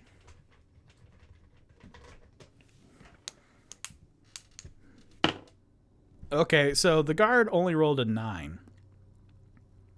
Which, that's what Rock rolled. Okay, yeah. If it meets it, it beats it. So the guard will shoot a crossbow bolt at this very suspicious half-orc that was standing on one leg for way too long. Let's see. Golly. So, what is a guard build? That's like thug or something? Ooh, I should have those just out. Thug. No, what's a guard? Don't be suspicious. Don't be suspicious. So City Watch. A veteran. Oh, a guard. 347. Is that Monster Manual? So many books, y'all.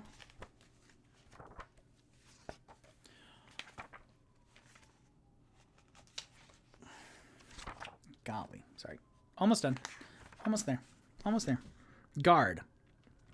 So to shoot a crossbow bolt at Rock, he will roll dexterity. Oh, okay. +3 to hit with a ranged weapon. So let's do that. Okay, so that's a natural one. Phew. Okay, good. So the guard as more of a warning shot. Yeah, that's what he meant to do.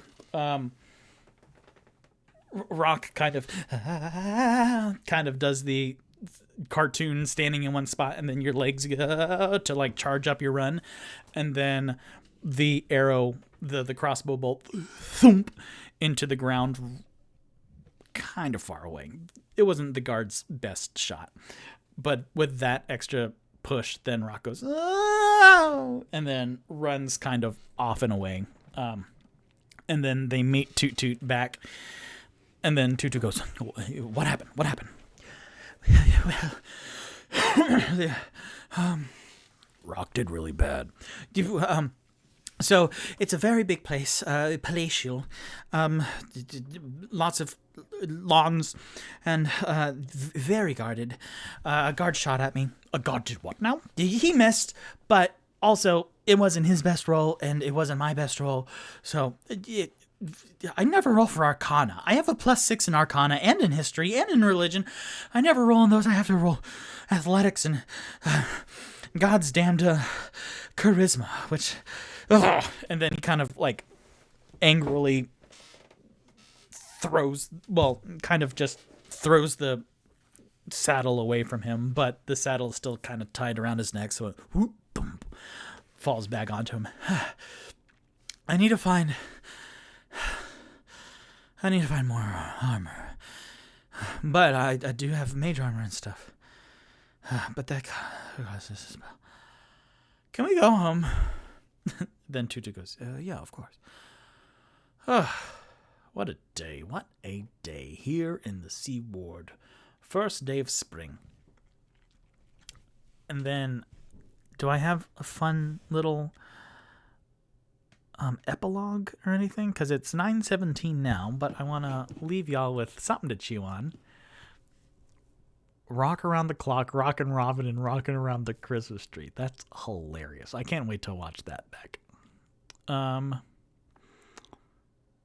Yeah, again, okay, so Volo's Guide to Waterdeep, 2, Volo's Guide to the North, 3, Volo's Guide to the Sword Coast, 4, Volo's Guide to Cormyr, 5, Volo's Guide to the Dale Land, 6, Volo's Guide to All Things Magical, 7, Volo's Guide to Baldur's Gate 2, 8, Volo's Guide to Monsters, which is one of the 5 ebooks now, 9, The New Adventures of Volo, 10, and I looked it up. Volo's Guide to Waterdeep, which was the second book, is $103 if you can find it. So, because I was like, oh man, that would be awesome. To like early on when we were still with Volo at the Yawning Portal in the first couple episodes. Then I was like, oh, Volo's Guide to Waterdeep, awesome. I'm going to look at the $103. Nah. I looked up the PDF and I can find that. But, I mean, I like the tangible artifacts of anything from my show and anything from the book and stuff. So, did he actually write all those? My mom from chat says, did he actually write all those, or did he Lockhart that shit? That's a very good question. Canonically, in some of the books, and and in Volo's Guide to Monsters, then he has a like old wizard friend who also helps annotate the books, quotation marks. And the old wizard friend's like, all right, you can, let's do an Ian McKellen voice for that. You can, well, that's very Volo thing. Anyways, like you can trust like 70% of this book. Volo's only 30% full of crap. But, yeah, that's fun. I'm glad I finally got that in there. And then